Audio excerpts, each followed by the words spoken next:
আসসালামু আলাইকুম। সকল শিক্ষার্থীকে স্বাগত জানিয়ে শুরু করছি ম্যাথ ক্লাস। আজকে আমি ম্যাথ ক্লাসে পঞ্চম শ্রেণী গণিতের পঞ্চম অধ্যায়, পৃষ্ঠা নম্বর হচ্ছে 69, প্রশ্ন নম্বর হচ্ছে 1। এই 1 নম্বর প্রশ্নগুলোর সমাধান দিচ্ছি। তাহলে দেখো, এখানে নিচের ভগ্নাংশগুলোকে দশমিক ভগ্নাংশে প্রকাশ করি। এই ভগ্নাংশগুলোকে কিভাবে দশমিক ভগ্নাংশে প্রকাশ করব?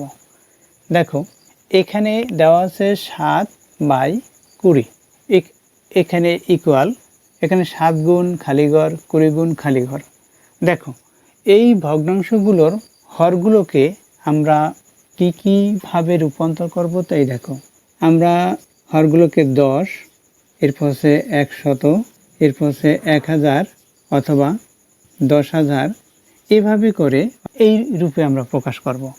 10, 100, যেহেতু এটা 20 পরে কি 100 আসবে, অর্থাৎ এখানে 100, তাহলে 100 হিসেবে রূপান্তর করব। যদি 100-র উপরে থাকে তখন আমরা 1000 হিসেবে রূপান্তর করব। এই হরকে সেভাবে রূপান্তর করব। এখন দেখো, 20 যেহেতু 20-র সাথে কত গুণ করলে 100 হবে, 20 গুণের নাম তো আমরা পড়তে পারি 5 20 100, অর্থাৎ 5 দিয়ে গুণ করতে পারি। সেই হরকে 5 দিয়ে গুণ করছি, তাহলে লবকেও 5 দিয়ে গুণ করব। একই অঙ্ক দ্বারা বা একই সংখ্যা দ্বারা লব হরকে গুণ করব। তাহলে আমরা কি পেতে পারি এখানে, সেটা দেখো। 5 গুণ 7, 5 7 কত 35, এখানে 35 পেয়েছি। 5 গুণ 20, 5 20 100, এটা পেলাম। এটা আমরা এভাবে ঘর করে লিখতে পারি। আবার ইকুয়াল দেই, যেহেতু দশমিক ভগ্নাংশে প্রকাশ করতে বলছে, তাহলে দশমিক ভগ্নাংশে প্রকাশ করে কীভাবে, দেখো এখানে কত পেলাম। এখানে 35/100, এই দেখো 35/100 পেয়েছি। এখন ইতিপূর্বে বলেছি যে এই 5 এই শূন্যের পরিবর্তে লিখলাম, এটা ডান দিক থেকে আমরা লিখি। এই 3 এই শূন্যের পরিবর্তে লিখলাম। এখানে 1 আছে, 1-এর পরিবর্তে দশমিক হবে, দশমিকের বামে সার্থক অঙ্ক নয় এমন একটা অঙ্ক লিখতে হবে যা শূন্য।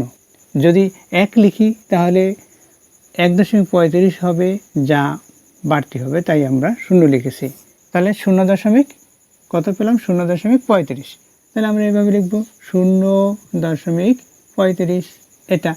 এটা হচ্ছে দশমিক ভগ্নাংশ। একই রূপে দেখো এইটা তোমরা ট্রাই করো কীভাবে।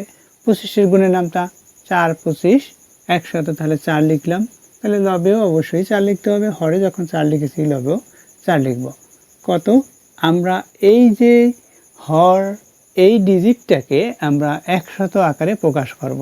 বলেছি যে 10, এরপর হচ্ছে 100।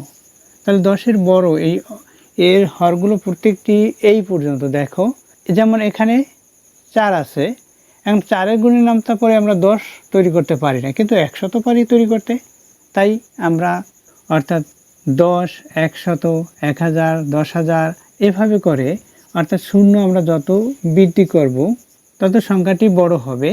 দেখো, একক, দশক, শতক, সহস্র, অযুত, লক্ষ, এখানে 1 লক্ষ, এরপর 10 লক্ষ, এভাবে আরেকটা শূন্য দিলে 10 লক্ষ, এভাবে করে ডট ডট ডট হরগুলো আমরা রূপান্তর করব।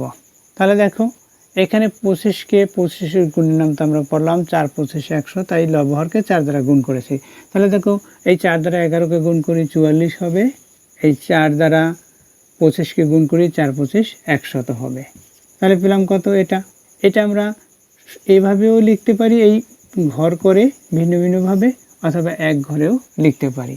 আমরা এক ঘরে লিখে দেই এভাবে। এখন ভাগ করব আমরা। দেখো ভাগ কি, এই 4 এই শূন্যের পরিবর্তে ডান দিকের শূন্যের পরিবর্তে লিখলাম, এই 4 এই শূন্যের পরিবর্তে লিখলাম, আমরা ডান দিক থেকে লিখবো। এরপর আছে এই 1-এর জন্য দশমিক, দশমিক পূর্বে শূন্য, দশমিকের পূর্বে শূন্য, এটা লিখলাম। এখানে কি হবে, এখানে 50 আছে, 50-এর সাথে 2 গুণ করলে 100 হয়, অবশ্যই জানো তোমরা। এটাই 2 গুণ, এটাই 2 গুণ। এই 2 দিয়ে 7-কে গুণ করি, 7 2 গুণে 14, 14-র 4 লিখি, 14-র 4 লিখলাম।